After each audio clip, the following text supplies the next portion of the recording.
का आज जाता हूँ मम्मा के यहाँ ना। हाँ हो रह लेबू हमेशा नहीं वैसा आफत पड़ गई बा तब जाए के पता हमारा लड़कियां नहीं हो जमाई होते गाइस मेरे नाना जी एक्सपायर हो गए। मम्मी का चचा रहे ना। तब हाँ, मम्मी के चाचा जी एक्सपायर हो गए। इसकी वजह से मम्मी को मायके जाना पड़ रहा है। लेकिन हमारे घर में कोई भी एक मतलब इतने सारे पर्सन है ना, कोई भी खुश नहीं है मम्मी को मायके जाने में।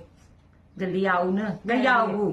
सोमवार का आई जाए पठाई दू हम सोमवार का सोमवार को गाड़ी भेजू ना। हाँ संध्या का बाइक गाड़ी में भेजू बाइक भेजू बाइक से आई जाबू। हाँ ठंडा लागे हवा ना। नहीं न लागे हम संध्या अच्छा, का जल्दी आओ ना।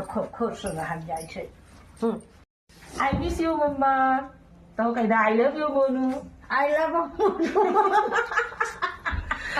चलिए गाइस मिलते हैं अगले ब्लॉग में। अब मम्मी आएगी तो मम्मी के साथ वाला ब्लॉग हम लोग डालेंगे। यार विचन मम्मी नहीं संगे ना तुम आप ब्लॉग नहीं जाते ही। अच्छा ठीक बात जा भाई चलिए गाइस मम्मी मामा किधर से आती है तब अगला भी वीडियो डालते हैं हम लोग। Tata bye bye see you.